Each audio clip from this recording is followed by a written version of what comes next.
David Kent checked his watch impatiently as the shuttle neared the Galactic Council station orbiting Zeta Reticuli. His niece, Ellie, pressed her face against the glass, her eyes wide with wonder at the sprawling structure looming ahead. "Uncle David, it's huge. Do you think we'll see any Grethalians today?" Ellie's voice trembled with excitement. "Maybe, Ellie. If we're lucky, they might be attending the summit too," David replied, managing a smile. His duties as a diplomat rarely allowed him to spend time with family, but this trip was different. It was a chance to mix duty with a bit of sightseeing for Ellie's 10th birthday. As they docked, the intercom buzzed to life. "Welcome, delegates and guests, to the Galactic Council Summit. Please ensure compliance with all security protocols during your visit." Exiting the shuttle, they were greeted by Ria Turan, an old friend and fellow diplomat. "David, and this must be the famous Ellie," Ria exclaimed, bending down to Ellie's level. "Hello, Miss Turan. I'm here to see the aliens." Ellie giggled, her enthusiasm infectious. Ria winked. "Well, you're in for a treat. But remember, some areas are off limits, okay?" They nodded and followed Ria through the bustling corridors. Species from different corners of the galaxy mingled, some towering over David, others flitting about like living shadows. Ellie's curious gaze followed every movement, every alien feature. "David, how's the council taking your proposals?" Ria asked quietly as they walked. With a lot of skepticism. "But it's crucial we establish a new trade route with the outer sectors. It could change things for the better," David murmured, his face set in a mask of determination. Their conversation was cut short as Ellie tugged at David's sleeve. "Can we go there?" She pointed excitedly towards a verdant enclosure marked with bright alien symbols. Ria's expression hardened slightly. "That's a protected botanical reserve, Ellie. It's not safe for—" "But it looks so cool. Please, Uncle David." Ellie's plea was full of hope. David exchanged a hesitant look with Ria, who finally nodded. "Okay, but only from the viewing platform." The reserve was a breathtaking explosion of colors and shapes, unlike any flora on Earth. Ellie leaned over the railing, her eyes sparkling. "It's like a fairy tale."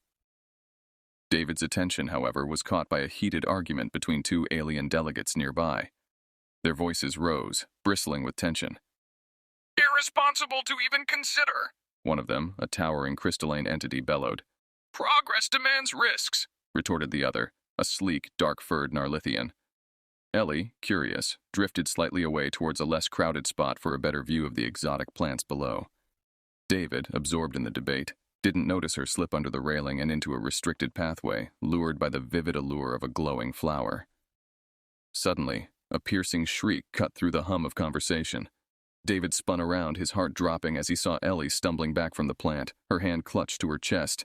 "Ellie!" He rushed over, horror-stricken, as she collapsed into his arms. "What happened?" Ria was at his side in an instant, her face pale. "I touched it, and it burned." Ellie gasped, tears streaming down her face. David lifted her, sprinting towards the medical center. "She didn't know. I didn't see the signs," he shouted back at Ria, who was already calling for help on her communicator.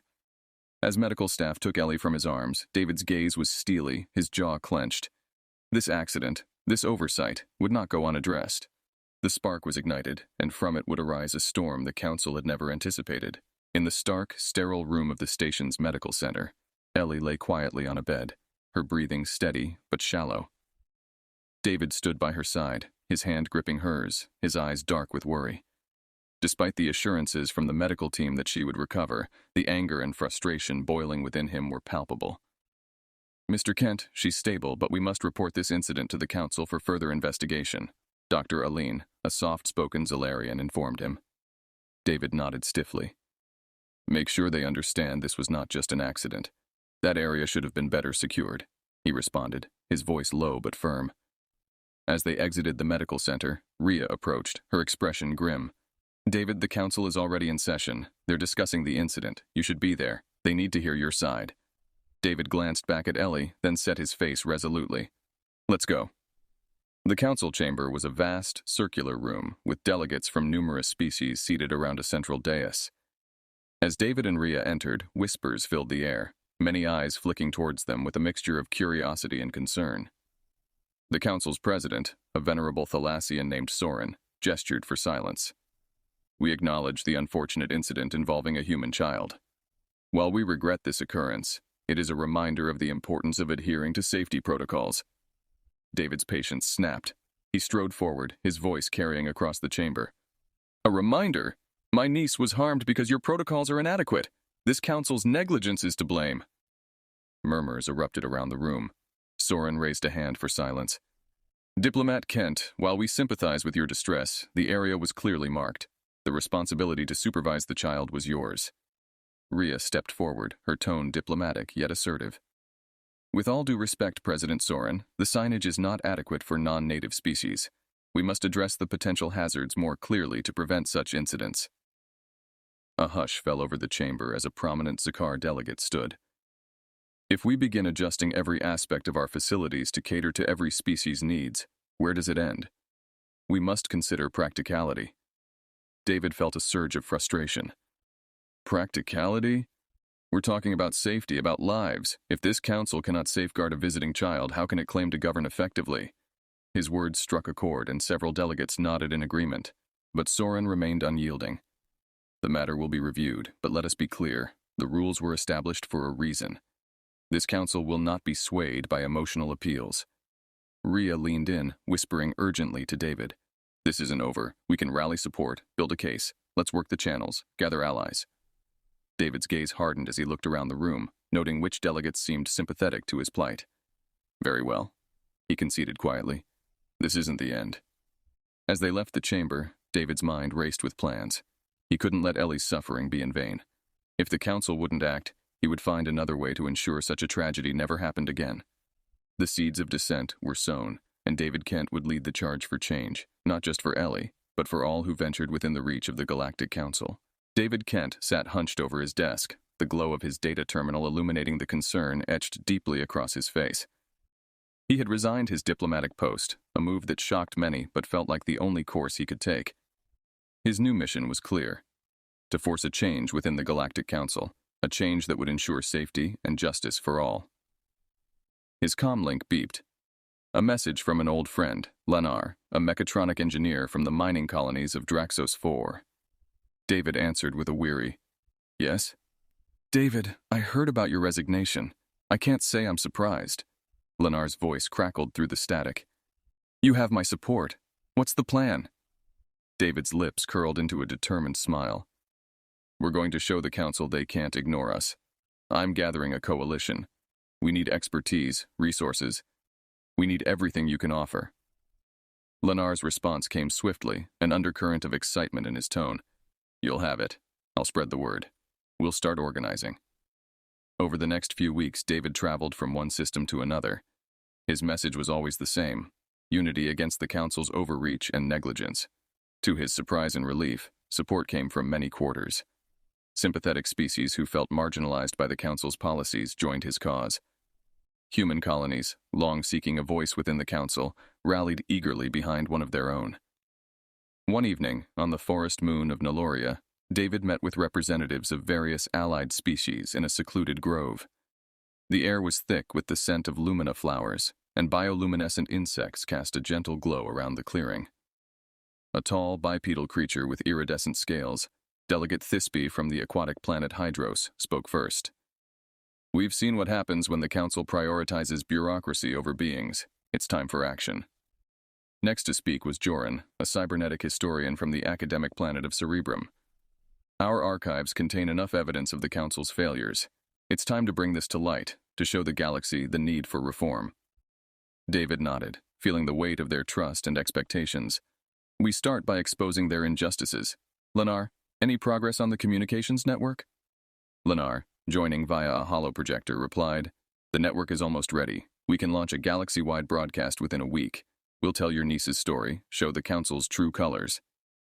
The meeting concluded with a unified resolve. Each representative knew the risks of opposing the council, but the alternative, continued silence and subjugation, was no longer acceptable. As David walked back to his ship, he looked up at the stars. Each one represented a world, a society, potentially millions of beings who could benefit from their actions. The thought fortified him. This was no longer just about Ellie. It was a fight for the very soul of the galaxy. The storm was gathering, and David Kent was at its heart, ready to strike. The dimly lit war room on the remote planet Crichton 7 buzzed with activity as representatives of the nascent coalition pored over holographic maps and digital schematics. David Kent stood at the forefront, directing operations with a calm yet unmistakable urgency. His transformation from diplomat to leader of a rebellion was now complete, etched into every line of his face. Here, David pointed to a cluster of bright nodes on the map, are the Council's communication hubs. If we take these down, we disrupt their command structure and sow confusion. It's our first strike. Beside him, Lennar manipulated the hologram, zooming in on one of the hubs. This one is the least defended but critical for their network. A precision strike could knock it out without massive casualties. Joran, the historian, chimed in, and I'll ensure that our message, why we fight, is broadcasted simultaneously across all networks. We'll tell the galaxy the truth about the Council. A murmur of agreement rippled through the room. Their strategy was clear: strategic, non-lethal strikes to demonstrate their capabilities and resolve without losing the moral high ground. As they finalized their plans, Rhea entered the room. The local resistance cells are in place. They're ready to act on your signal. David nodded, his gaze lingering on the maps. Good. We strike at dawn. This is just the beginning. Our actions today will send a message that the Council cannot ignore. The night before the operation, David found himself walking along the rocky terrains of Crichton 7, trying to clear his head. The weight of the upcoming day pressed heavily on him. He remembered Ellie's smile, the light of curiosity in her eyes, and he steeled himself with the resolve that her ordeal would not be in vain. At dawn, the coalition struck. The communications hub, a towering structure of metal and pulsing lights, was quickly surrounded by David's forces. Lennar led the tech team, hacking into the hub's mainframe to disable its functions, while Rhea coordinated the ground troops to secure the perimeter. As the hub's lights flickered and died, Joran's voice echoed across thousands of channels. People of the galaxy, we act not for vengeance but for justice. Today we stand against the Galactic Council's tyranny in the name of all who have suffered under their rule. Across different worlds, viewers watched in stunned silence as the broadcast showed the disabled hub, followed by testimonials of those wronged by the Council. David's coalition had made its first move, and it was executed flawlessly. In the aftermath, the Council was forced to respond. Emergency sessions were convened, and the galaxy watched as a divided council argued over how to handle the growing rebellion. Back on Crichton 7, David convened his leaders. This is just the start. The Council knows we're serious now. We need to keep the pressure on, expose more of their failures, and rally more to our cause. Determination filled the room as plans for the next strikes were laid out. David's leadership had ignited a flame that would soon spread across the stars, challenging the might of the Galactic Council in a way they had never anticipated. The call to arms was sounded, and the galaxy was listening. The news of the successful strike against the Galactic Council's communication hub reverberated across the galaxy. In the bustling marketplaces of Vortux 3 and the quiet, scholarly halls of Cerebrum, discussions about the rebels' message and actions became commonplace. The Council's grip on the narrative was slipping, and David Kent's coalition was gaining ground. David convened a strategic meeting aboard their flagship in orbit around the neutral moon of Alphara. The room was filled with representatives from various worlds, each bringing news of growing support and also tales of harsh crackdowns by the Council on dissenting sectors. Friends, David began, his voice firm and resonant. Our first strike was a declaration that we will no longer tolerate the Council's oppression, but we must prepare for their backlash. They will not sit idly while we gain support. Mara, a tactical advisor from the warrior planet of Thraxis, spoke up. Reports indicate that the Council is mobilizing its central fleet. They aim to make an example of a few key systems that support us. We must decide our next move carefully. A holomap in the center of the table displayed the galaxy, with areas of conflict highlighted. David pointed to the Draxos system, a critical junction for Council supply lines. We make our stand here. If we can hold Draxos, we can control the supplies and gain a strategic advantage. The meeting evolved into a detailed planning session. Ships were moved, troops were deployed, and messages were sent out across secret channels to coordinate the vast network of resistance fighters. As the coalition prepared for what would be known as the Battle of Draxos, David took a moment to communicate with the public through a covert broadcast. To those who stand with us, your courage lights our path. To those under the yoke of the Council, know that we fight for you too. The response was a galaxy divided. Many species declared their allegiance to the rebel cause, citing the Council's long history of ignoring the needs of less powerful planets. Others, fearful of the consequences of rebellion, publicly declared their support for the Council, tightening security measures against any dissent. The Battle of Draxos was fierce. David's forces, a mix of veteran fighters and raw recruits from across the galaxy, clashed with the Council's elite guards on the dusty red plains of Draxos 4. The battle raged for days, with both sides suffering heavy losses. In the midst of chaos, David led from the front, his presence bolstering the spirits of his fighters. The turning point came when Mara led a daring assault on the Council's command center, capturing it and securing a critical victory for the rebels. As the smoke cleared, the galaxy watched as the victors assisted the wounded and rebuilt what they could. The Battle of Draxos had not just been a military engagement, it had been a statement. David addressed his weary but victorious troops. Today, you have all shown that unity and courage can challenge tyranny. Let this victory be a beacon to all who suffer under oppression. We stand not for conquest, but for freedom. Back on his ship, David reviewed reports of uprisings inspired by their victory. The galactic map now showed a clear line of division, with many systems rallying to their cause. The galactic split had occurred, setting the stage for an even greater confrontation. The galaxy had chosen sides, and the final battle for freedom from the Council's rule was on the horizon. The news of the rebels' victory at Draxos rippled across the galaxy, inspiring uprisings on dozens of systems under the Galactic Council's control. As David Kent's coalition grew, so did the stakes. The Council, desperate to maintain its authority, deployed its main fleet to the Tavok system, where the shattered moons of Delphini served as a critical logistical hub for the rebels. David stood on the bridge of the flagship, observing the holographic models of the Tavok system. The once serene cluster of moons now bristled with weaponry and defensive installations. "This is where we hold them," he declared. "If we control Delphini, we control the upper arm of the galaxy. It's crucial." Mara, her face marked by recent scars from Draxos, nodded in agreement. "Their fleet outnumbers ours, but our pilots are better, and our cause is just.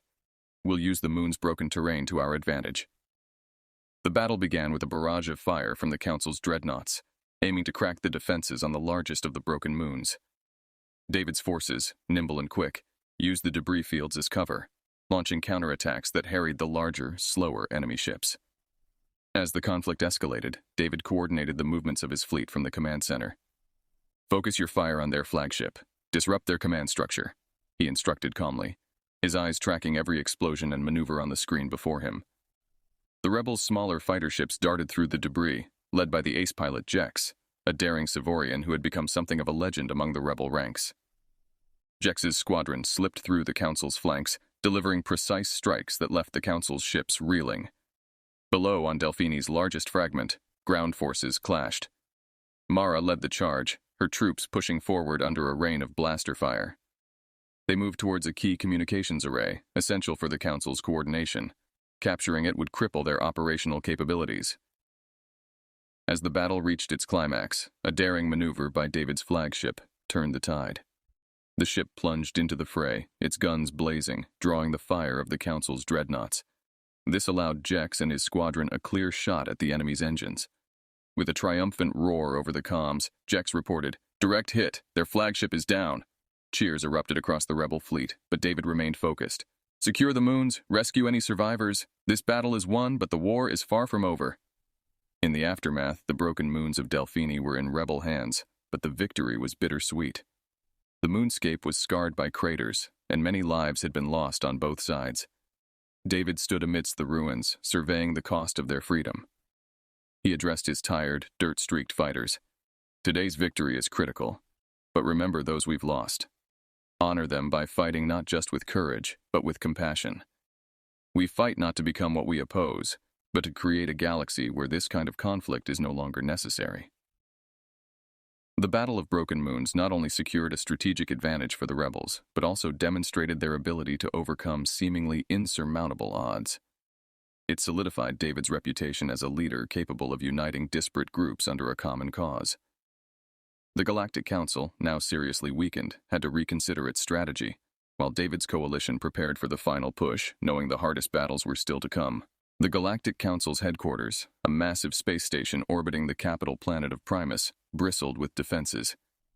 After their stunning victory at the Battle of Broken Moons, David Kent and his coalition knew their next target must be the heart of the Council itself.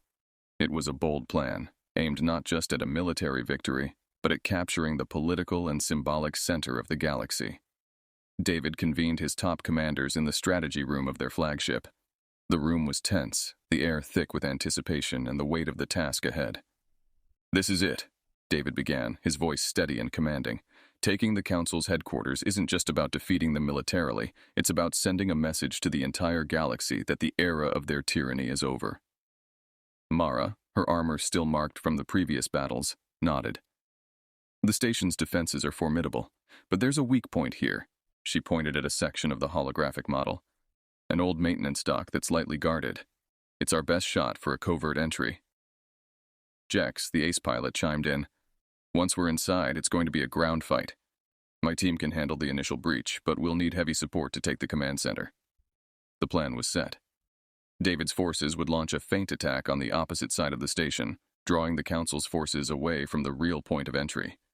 Meanwhile, a select team led by Jex would infiltrate the station through the maintenance dock. As the operation commenced, the space around the Council's headquarters erupted in chaos.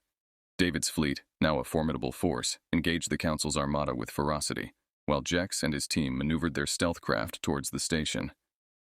Inside the headquarters, alarms blared as the first wave of rebels, led by Jex, breached the dock.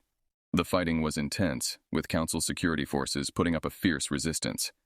Mara led the main assault force, pushing forward through the corridors towards the central command hub. David, aboard the flagship, coordinated the broader battle while keeping an eye on the progress of the infiltration team. "Mara, status?" he demanded over the comm. "We're close to the command center," Mara replied, her voice strained under the crackle of blaster fire. "Meeting heavier resistance than expected." "Hold on, Mara. We're sending more troops your way," David assured her. The battle for the station lasted hours, a brutal conflict of attrition and tactics.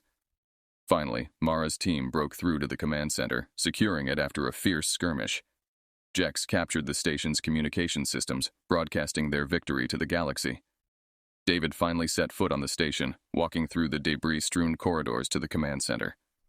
There, he confronted the remaining Council leaders, who were now prisoners of their own hubris. "This ends now," David declared. "Surrender and order your forces to stand down." The Council leaders, defeated and demoralized, had no choice but to comply. The news of the capture of the Galactic Council's headquarters spread quickly, sparking celebrations across the galaxy and signaling the end of the Council's reign. In the newly captured command center, David addressed the galaxy. "Today marks the beginning of a new era.